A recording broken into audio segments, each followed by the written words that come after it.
Before we begin, I ask that everyone here please stand and join us in citing our nation's Pledge of Allegiance. I will now invite City Councilor Joseph Lopes to the podium and lead us in the Pledge of Allegiance.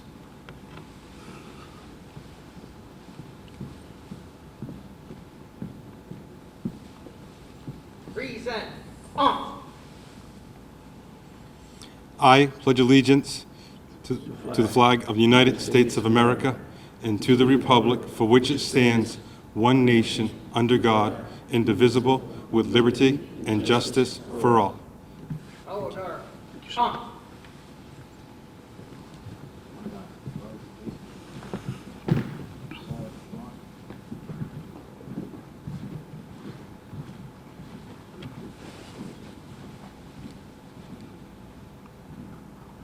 Detail. Sit.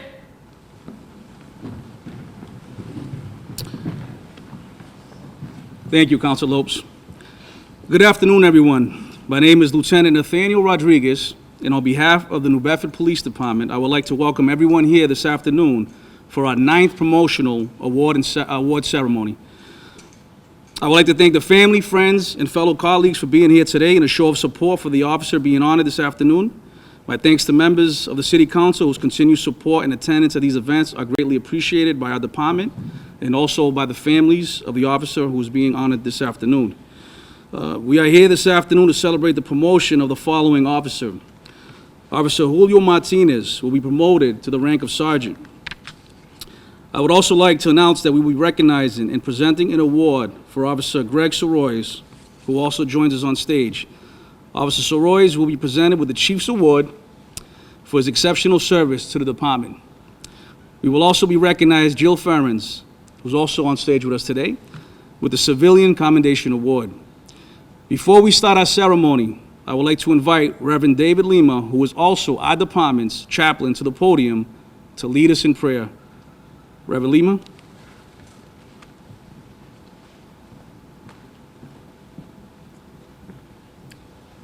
Thank you.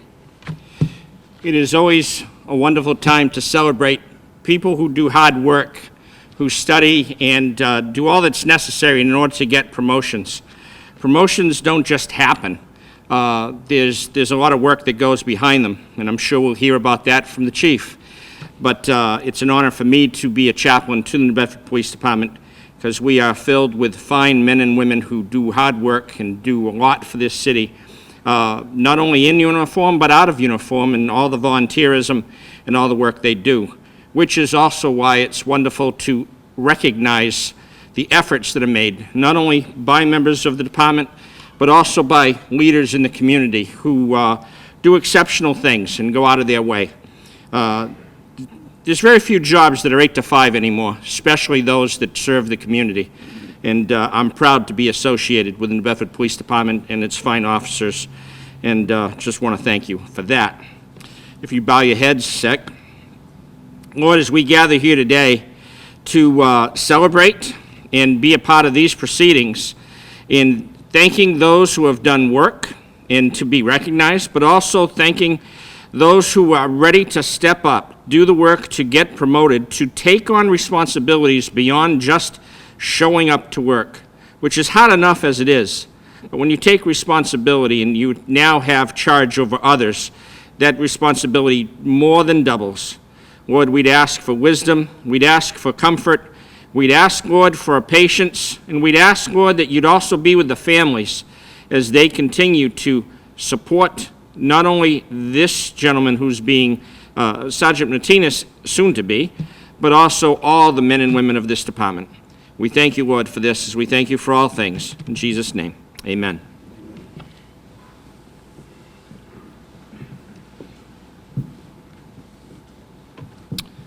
Thank you, Reverend Lima. I would now like to invite City Council President Linda Morad to the podium to say a few words.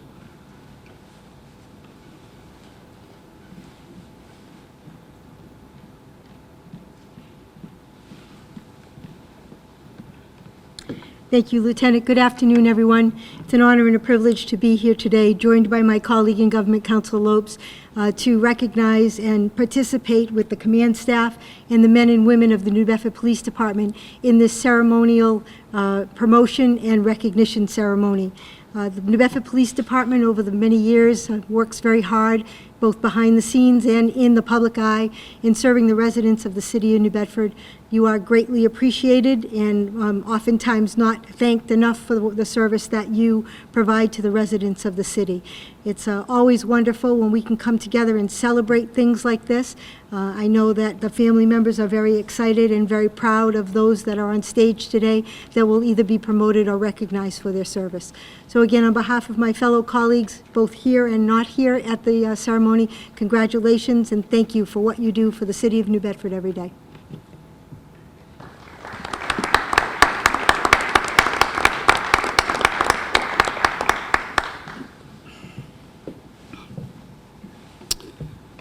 Thank you, City Council President Morad, for that.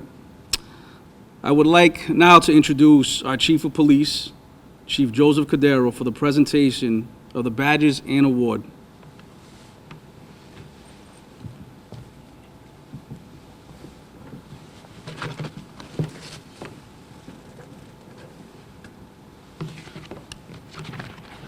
Good afternoon, everyone, and welcome to our 9th New Bedford Police Department Promotion and Award Ceremony.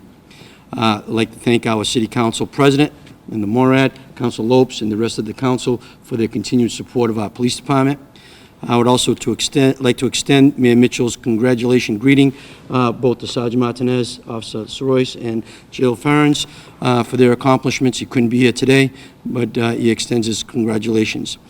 I'd also like to welcome all the family and friends, my esteemed colleagues here from the New Bedford Police Department. I want to give a quick shout out to all our members of the New Bedford Police Department for the amazing work that they do every single day, and I am truly appreciative, as is our community.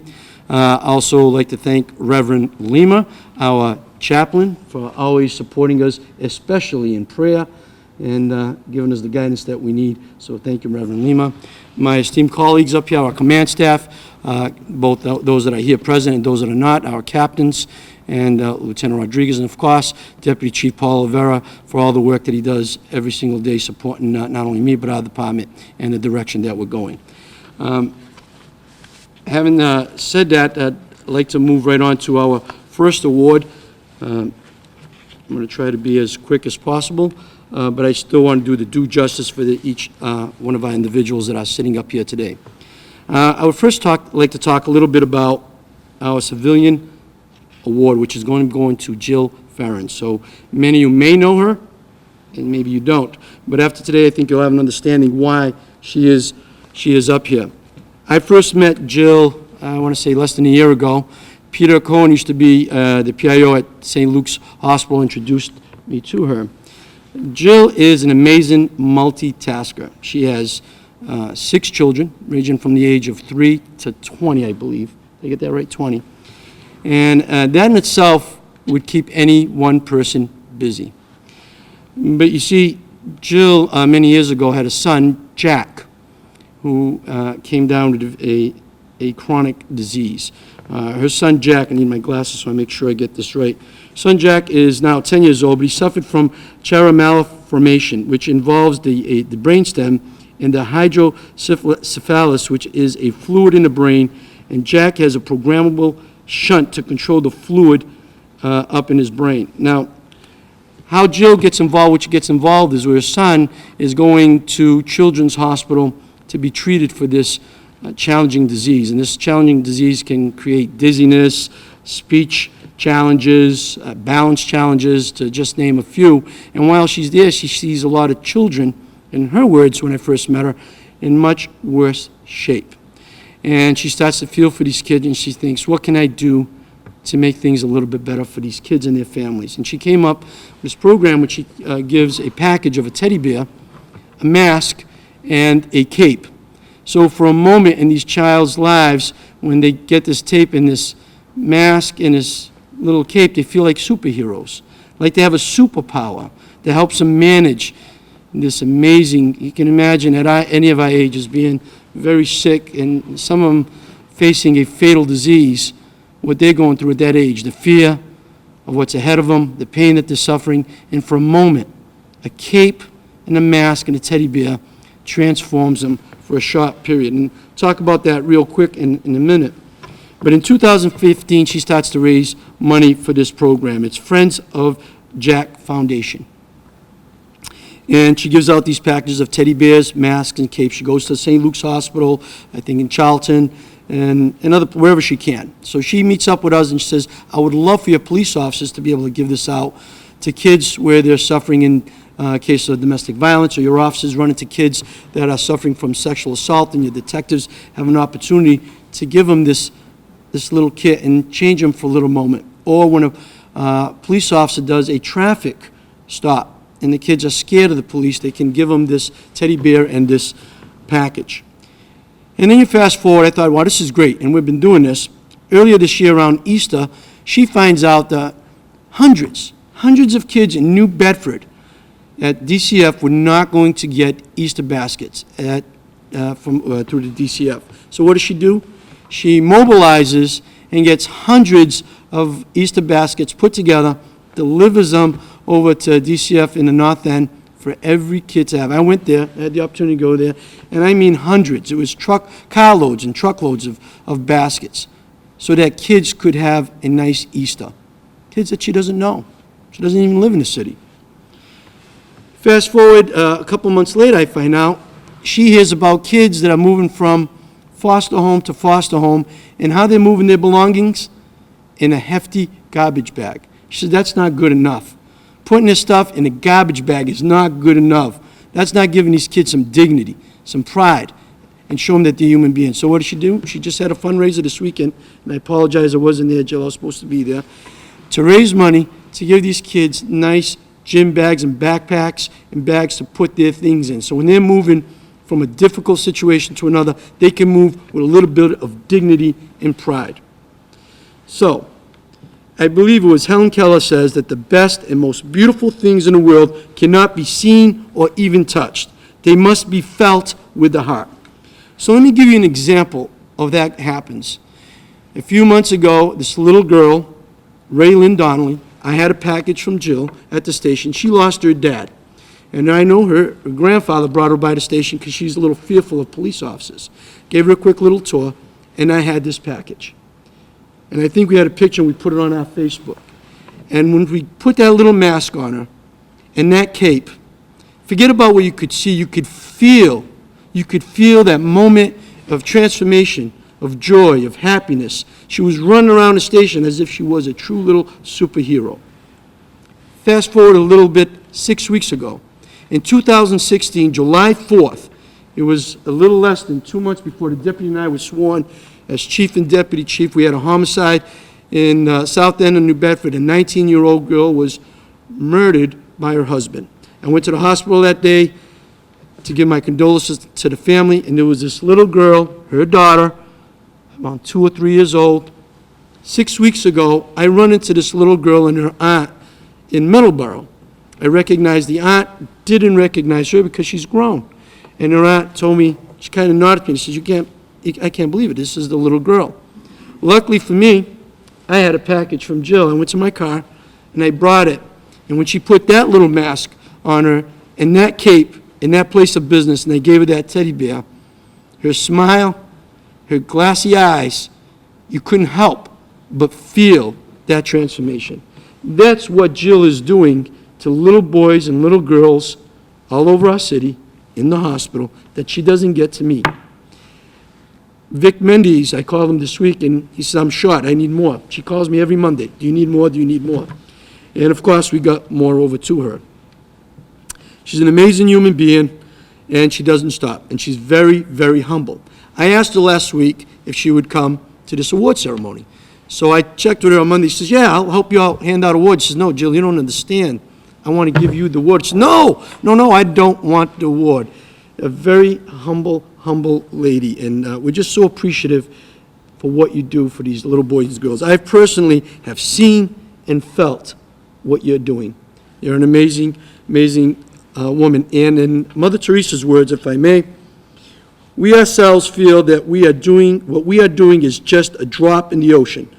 but the ocean would be less because of that missing drop. I say to you today, in our community, you are more than just a drop. And what you're doing would certainly be missed. So without any further ado, I am proud and I'm very touched by what you do here every day to hand you today our Civilian Ward of Accommodation. Sergeant Cassidy, please.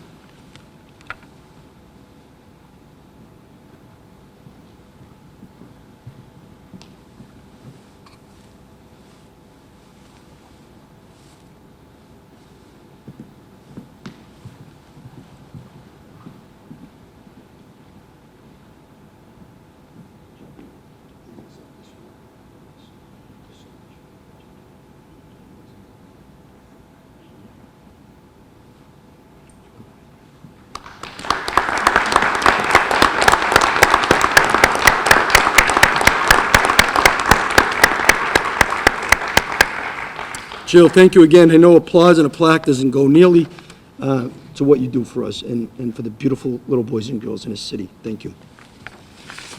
Our next award is someone that most of us know, because we work with him every single day, Greg Sorois. I first met Greg Sorois in 1980. Yes, Holy Family High School. He was a little ahead of me. I think he's a little older than me, if my math's Holy Family math, Greg. Holy Family math, so at least by my recollection, is when I first met Greg. And Greg came on out of the department in October 29, 1989, coming up on 30 years. He's had an incredible career here with us. He's served many times in investigative units and in detectives. So I just want to give a little bit of flavor for those that don't know Greg or why he's getting this award, because it is really overdue. And for those that work with him every day, not all of us know exactly some of the things that he gets to do every day. So just to run a few events and scenarios of what he's done and what he continues to do for us. On July 24th of 2018, and by the way, for those that don't know him, he works the desk. He's a desk officer. So most people think, if you ever watch TVs, you know, you're picking up the phone. This is desk station 3, Officer Sorois, directing people know what he does. He goes well over and beyond that. So on July 24th of 2018, while on the desk, he gets a call from a female from Holland, Michigan. Not even Massachusetts, right? Michigan. And this female stated that she saw a post on Facebook by a male who stated he wanted to end his life. The female provided a Massachusetts plate number of a motorcycle visible in the post. Now, why she called New Bedford, I don't know. But luckily for everybody involved, she did, and that Greg was on the desk. Officer Royce then researched it, and he found that the registered plate came to a male who wrote the post. And after asking Adams Police Department to do a welfare check on this male, because he didn't live in New Bedford, he learned that this male was supposed to be at work 2 towns over from Adams. Shortly thereafter, Officer Sorois received a follow-up call from Adams PD, who informed him that the male's wife had brought the male into Adams PD station and that he, in fact, was very despondent and suicidal. The male was then what we call sectioned. He was put into a facility to get the help that he needed. The point is, he gets a call from another state. Nothing to do with New Bedford. He could have just passed it off. He follows up, and he saves someone's life in Adams, Massachusetts. That is amazing. That's amazing. It really is. And then, more recently, we received this email throughout the department from one of his fellow workers, and I'll read it to you. And it starts out, the man, the myth, the legend. Now, Greg, I bet none of our high school teachers would have predicted that one, right? But it is true. Officer Greg Sorois is at it again, folks. Earlier, I sent an email in regards to a case that this officer was involving stolen property. Today, while I was on a double shift, I was able to further investigate, he says, and the items were stolen, and we had no victims at the time. At Station 3, Desk Officer Greg Sorois, after reading the email, asked me a few questions, gave me a few subtle nods, and famously said, "Give me a few minutes." I'm proud to say that a little after lunch, we were able to find and speak to the victim, find the location of the crime, and currently have video footage on the way. The victim now has his property back in his possession, was very thankful of the New Bedford Police Department, and sends his best regards.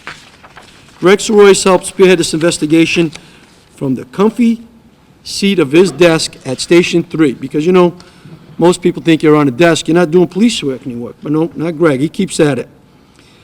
Calls came from Kingston PD, Warwick, Rhode Island, Mattapoisett PD. Other resources were utilized, and I would imagine all this property was all given back, all because Greg went out of his way. And he writes, well, great job, Greg. The desk lives matter too, and they certainly do, and the work you do certainly does matter.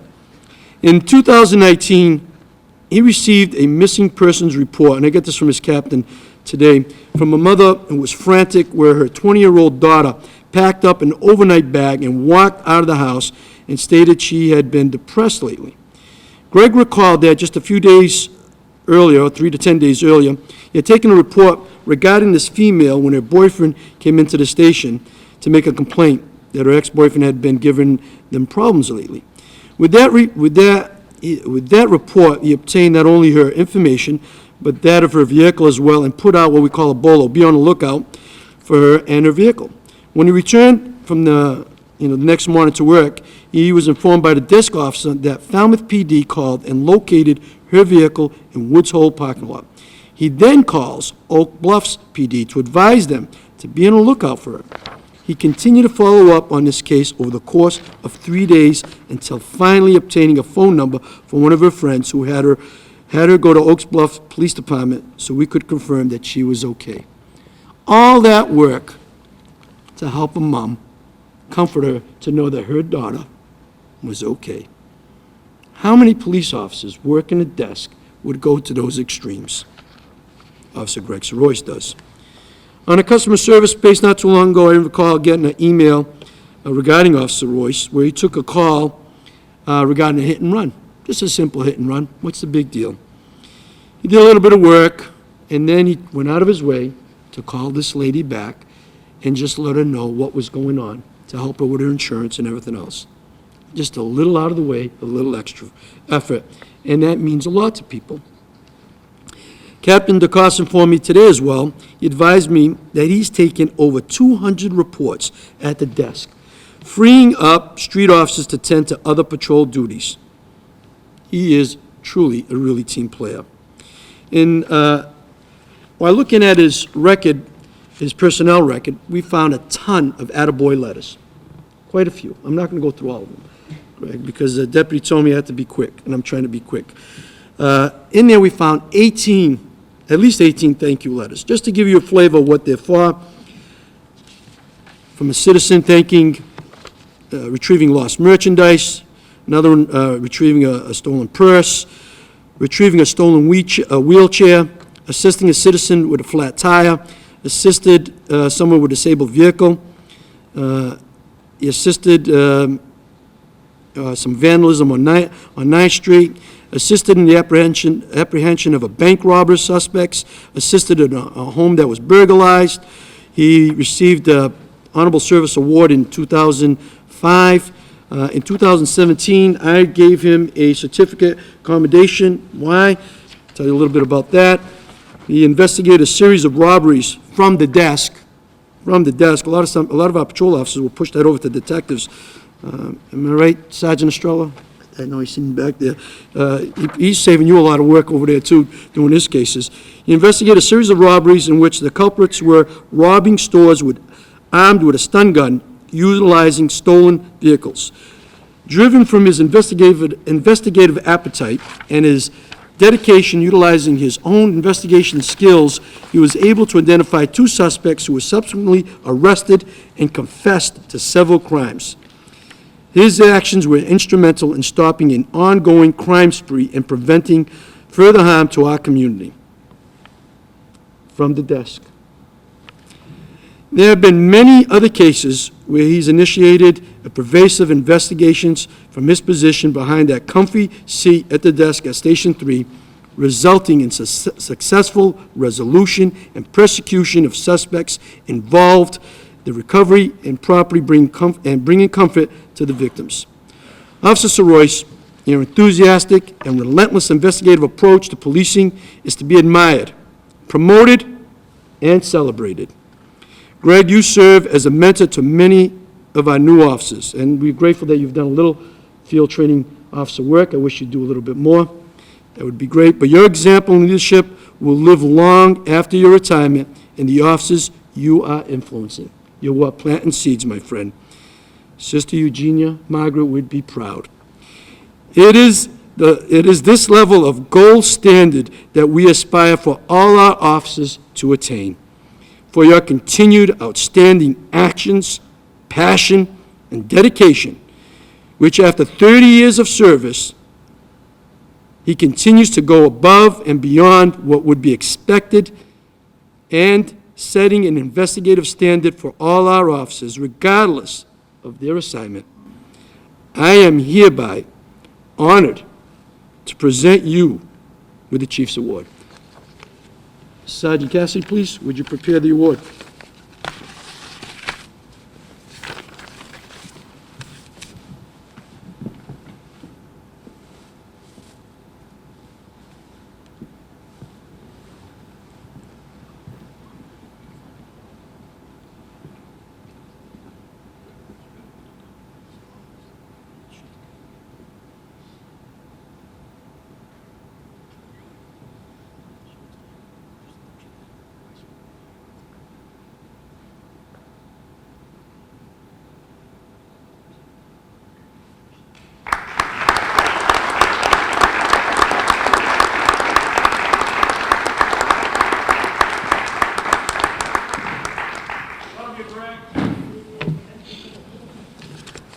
We all do, Greg, and I only touched on a few stories. We could keep going on, because there's many, many, many more.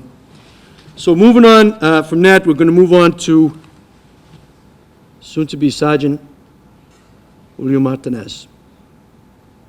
I think this is the first time on a night ceremony that you're the only one being promoted, but no less important. It's a big job, my friend, and I want to congratulate you and certainly your family. Thank you for helping them, supporting them to become a police officer, and helping them through the process to study and endure that rigorous process to get to this point. It's a big moment for him, for us, and for you. But we are grateful for your support, and he's going to need it going forward. It's a long road. You chose to do this, and here you are. It comes with a lot of weight, my friend. Being a leader comes with a lot of weight. It's not easy. Leaders they're not made. It happens. We evolve. And as your course, as your evolution in this road of leadership, you'll make mistakes. Don't be afraid of those mistakes. As I've said many times, those are the steps to success. Learning from them, and the people that will be working for you will be making mistakes. That's okay. Your job is to guide them so that they can learn from them and become better from that, for them. It's a tough job, my friend. People are going to criticize you for doing something, for not doing something. Your peers, it's a lot different when you're coming in tomorrow. Now you're the boss. You're the big kahuna. Sarge, what do I do? Can I do this? Can I not do that? Some may challenge you. And you're going to have to make those decisions. Don't be afraid of those decisions. Make them with confidence and do the best you can. That's all we can ask from you. Develop your teamwork. I talk about it all the time at our staff meetings. I've talked about it here. For those who've heard it before, I apologize. But we require you to be a coach. We're not looking you to write people up every day so we have to discipline them. We're looking you to care for your people. And caring for them is telling them when they're doing a good job, and it's also telling them when they're stepping outside the boundary lines to keep them on the playing field so no one's penalized. That's caring and that's coaching. When you care about your people, you have the courage to tell them they're doing great. You also have the courage to tell them, hey, you're going to get yourself in trouble. That's not how we do things. That's not the New Bedford Police way. It's not healthy for you. It's not healthy for our department. And it's not easy. It's not easy for anybody, and it's the biggest step is stepping over from a patrol officer to the sergeant. It's a big one. And it's also the most important spot that we have. I have an entire book that was just distributed by the Police Executive Research Forum that speaks just on that. They had a town hall meeting in Washington, D.C. about 6 months ago. They had sergeants from all over the country go there and executives, and they're trying to find a way to enhance that role and get people to engage it more, because nothing moves, policies don't move, missions don't move without the sergeant directing and moving their people. So you have one of the most important positions in our police department. You and the officers that are doing the job, because that's where all the work gets done. That's where the rubber hits the road.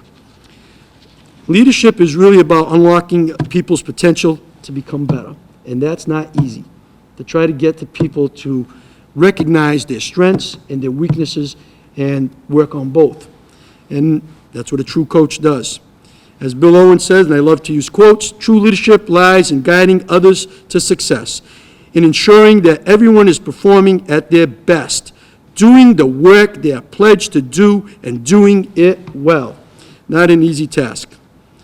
You know, we talk about a lot of times tough love. You know, and caring about your people is having tough love. You know, just like our kids. I love my kids, but when they do good, I tell them they do good, reward them, and loving them is caring about them, helping them to reach success. Officers in your command may want to be a narcotics officer someday, telling them how they can get there. You've been there, you know the road. Maybe they want to be a sergeant like you. You need to find out what they aspire to do on this job and help them reach those goals. That is one of your most important roles when you care about your people. And when you do it, smile a little bit. Be happy. Enjoy it. You earned this. Show that big smile you got there. You know, it calms people. Makes them relax. Be fair, be firm, be consistent, and do not lower your standards, despite people trying to get you to lower them. Stay strong. Stay true to what your mom and dad taught you. Stay true to your beliefs, and hold your standards high. Don't lower them for anybody. And when you hold yours high, your men and women are going to respect you, and they're going to raise theirs. And when you raise theirs, you're going to raise their level of success. Guardian. We are guardians. When you go out in the field now in your new leadership role, I ask you to remind the people under your command, your team, that's your team, because you're still on the field. We ask you to be a captain on the field, still playing in the game. You get to hold the ball once in a while. You get to throw the ball and you get to wreck people. While you're on here, remind your team that we are guardians. We're guardians for the people in our community. They depend on us. And we are respected that way in our community. People do love us here. And we need to show that respect back to them, that we remind our people that we are knights. We happen to be driving white cruisers. We're not on horses, but we're still shiny knights, my friend. As I said earlier, don't be afraid of your failures. Don't be afraid of making decisions. They need to be made, and it's okay to get them wrong once in a while. And the last thing I want to touch upon real quickly is our responsibility to our community. We ask that you embrace our community policing philosophy, that you infuse it every day in your line of work, when you're directing our people, when you're interacting with our community, that you show your compassion, your empathy, not only for the community, but for our officers. Too many officers across the country are suffering from mental health issues because of our job, because of the stress. When you see one of our officers in need, show them the empathy that they need. Let's get them the help that they need. Sit down with them, talk to them, care for them. Show that responsibility not only to our community, but to our people. I always like to talk about, even when I had our junior police academy, I always talk about Jiminy Cricket. When you're in doubt, let them guide you. Let them be your conscience to do the right thing by your officers and by our community. And to wrap up real quickly, Steve Jobs, I think he said, this was his quote, and it talks about, leadership. Some people aren't used to an environment where excellence is expected. It's our job to bring that excellence and that expectation to that level where everybody expects it. So a little bit about Julio real quickly before I think the two boys are pinning you today, right? Before your two boys come up and pin you. Julio Martinez not only served us here in the Bedford Police Department, but he served 8 years in the U.S. Army. Thank you for your service to our country. And he served there 18 months in Iraq from 2005 to 2006. A veteran. Appreciate that. And he was promoted there to staff sergeant, so he's already had a leadership role there, so this is not new to you. A little different, though, military to civilian or paramilitary in the police department. In September 25th of 2006, he entered our recruit academy, and he graduated. In March 2nd, 2007, he worked in our training division. In March 18, 2007, he was in the uniform patrol division, and he was unfortunate for him and for us. And I think the only time for the police department, in February 12th, 2009, we had layoffs due to the financial crisis.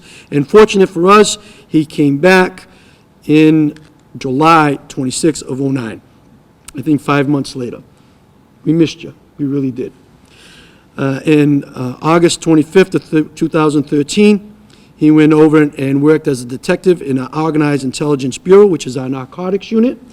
We did an incredible job until 2015. He went to the Uniform Patrol, where he stands today, and on July 28th of this year, this Sunday, he will be promoted to the rank of sergeant, which we have great aspirations for what you're going to contribute to our department.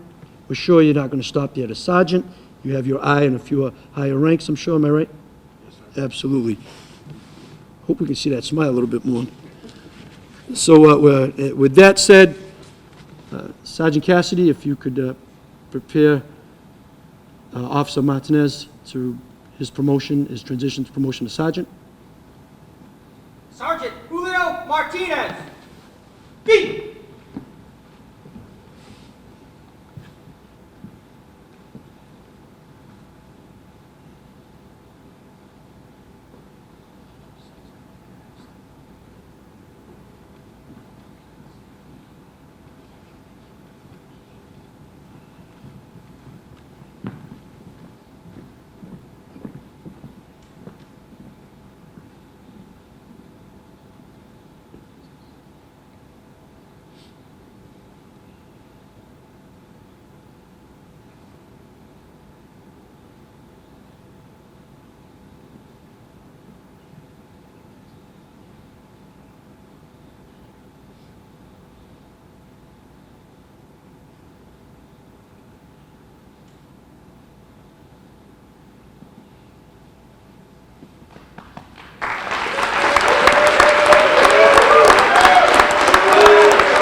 Detail. C.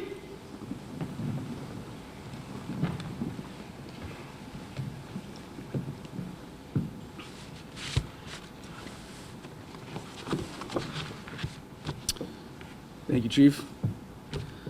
I would like to thank everyone for coming here today.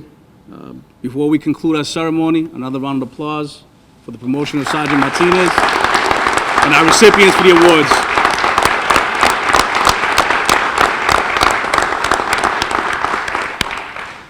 Sergeant Cassidy, please dismiss the detail. Detail. L10. Dismiss.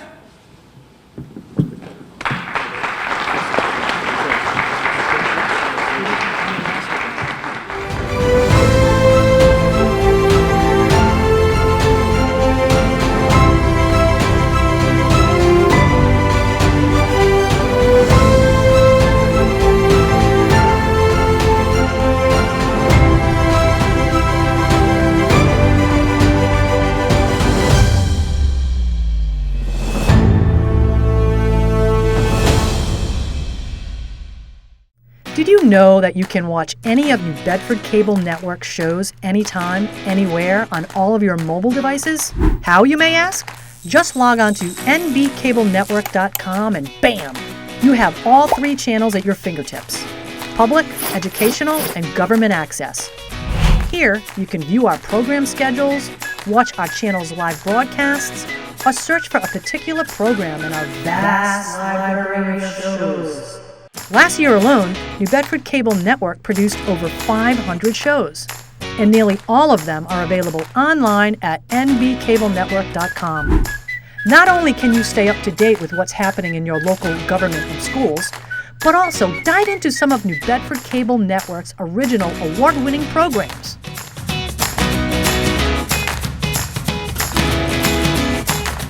So check us out at nbcablenetwork.com.